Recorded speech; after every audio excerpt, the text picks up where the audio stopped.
नया साल यानी साल 2025 का आगमन हो चुका है और ऐसे में हर कोई नए साल के लिए नए संकल्प लेता है। हमारे साथ मौजूद हैं हरियाणा के कैबिनेट मंत्री विपुल गोयल जी। बात करते हैं उनसे कि उनका संकल्प क्या है। सबसे पहले आपका संकल्प जानेंगे। सबसे पहले तो मैं आपके चैनल के माध्यम से प्रदेशवासियों को नववर्ष की बहुत बहुत शुभकामनाएं देता हूं और परमपिता परमात्मा से प्रार्थना करता हूं कि जो भी संकल्प उन्होंने 2025 का लिया या उनकी जो भी उम्मीदें हैं वो सारी की सारी पूरी हों। और रही 2025 के संकल्प की बात विपुल गोयल की या हरियाणा सरकार की, 2025 का संकल्प लोगों की उम्मीदों पर खरा उतरने का संकल्प है। लोगों ने जिस उम्मीदों से भारतीय जनता पार्टी को नायब सैनी जी के नेतृत्व में जिताने का काम किया, उस संकल्प को पूरा करने का हमारा संकल्प है और लोगों के बीच में रहेंगे और लोगों की उम्मीदों पर खरा उतरने का काम करेंगे। व्यक्तिगत तौर पे अपने लिए भी आपने कोई ऐसे रेजोल्यूशन तय किया है? देखिए, रेजोल्यूशन तो हर बार कुछ ना कुछ होता ही है, लेकिन अब की बार का रेजोल्यूशन यही है कि जो जनताएं जिस तरीके से उन्होंने हरियाणा के अंदर तीसरी बार पूर्ण बहुमत से भारतीय जनता पार्टी की सरकार बनाई, तो जाहिर है कि उनकी उम्मीदें भी ज़्यादा हैं। उनकी उम्मीदों पर खरा उतरने के लिए हमें 18-20 घंटे काम भी करना पड़ेगा। तो नायब सैनी जी के नेतृत्व में पूरा का पूरा जो मंत्रिमंडल है उस संकल्प को पूरा करने के लिए तैयार है और लोग जो इच्छा कर रहे हैं वो उसी अनुरूप चलने का काम हम लोग करेंगे। एविएशन मिनिस्टर भी हैं आप, तो क्या एविएशन के क्षेत्र में हरियाणा के लिए कोई इस साल कोई नई पॉसिबिलिटी? बहुत सारी योजनाएं हैं, चाहे हिसार एयरपोर्ट हो, चाहे अम्बाला एयरपोर्ट हो, चाहे एयर टैक्सीज़ की बात हो, चाहे फ्लाइंग क्लब की बात हो। बहुत सारी योजनाएं हैं जो 2025 के अंदर क्रियान्वित करने का काम करेंगे और हरियाणा का जो सिविल एविएशन डिपार्टमेंट है एक सशक्त डिपार्टमेंट बनकर उभरेगा। जैसे कि आपने एयर टैक्सीज़ की बात की, तो ये जो आपका ये धरातल पर कब तक उतरेगा?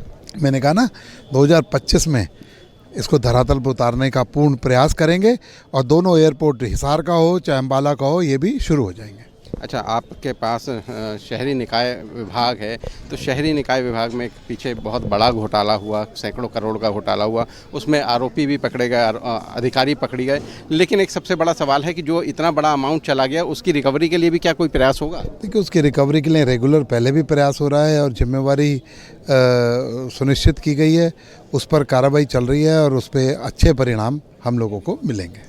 क्योंकि बहुत बड़ा घोटाला है तो जाहिर तौर पर जनता उम्मीद करती है कि जो उनके गाढ़ी कमाई है उसका जो टैक्स भरा गया वो पैसा बिल्कुल, मैंने कहा ना, अच्छे परिणाम हमें जल्दी उस पर देखने को मिले। अच्छा, एक आखिरी सवाल और कि पॉल्यूशन एक बड़ा मुद्दा है। फरीदाबाद का जो जितना इंडस्ट्रियल जोन है वहाँ रात में ज़बरदस्त तौर पर जो स्क्रैप जलाया जाता है और पॉल्यूशन का एक फरीदाबाद में बहुत बड़ा मुद्दा कारण है। इस एनसीआर के अंदर पॉल्यूशन अपने आप में बहुत बड़ा मुद्दा है, चाहे वो रोड पोल्यूशन हो, चाहे ट्रैफिक पोल्यूशन हो, चाहे कंस्ट्रक्शन पोल्यूशन हो, और कुछ प्राकृतिक दृष्टि से जो वायु का दबाव इस एनसीआर के ऊपर बनता है उससे भी जो AQI है बहुत बढ़ने का काम करता है। लेकिन हम इस पर रेगुलर काम कर रहे हैं और पिछले साल की तुलना में इस बार AQI NCR में फरीदाबाद का सबसे कम मापा गया है।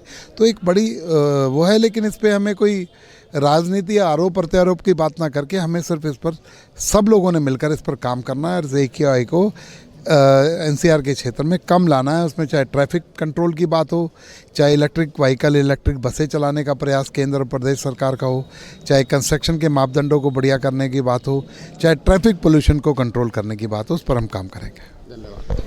तो ये थे हमारे साथ हरियाणा के कैबिनेट मंत्री विपुल गोयल, जो बता रहे थे कि एविएशन के क्षेत्र में हरियाणा में बहुत जल्द बहुत बड़े काम होने वाले हैं। इसके अलावा पॉल्यूशन को उन्होंने एक बड़ा मुद्दा बताया और उसके लिए बताया कि सभी जो भी तय मानक हैं उनके अनुरूप चीज़ों को ढाला जाएगा, चाहे वो ट्रैफिक के माध्यम से पॉल्यूशन हो, इंडस्ट्री के माध्यम से पॉल्यूशन हो, जितने भी ये पॉल्यूशन के लेवल हैं उन्हें कंट्रोल में किया जाएगा। और एक अच्छी बात उन्होंने कही कि अभी तक NCR में सबसे कम पॉल्यूशन फरीदाबाद का रहा है, तो फरीदाबाद के लोगों के लिए एक अच्छी बात है। हरियाणा तक के लिए फरीदाबाद से सचिन गौड़।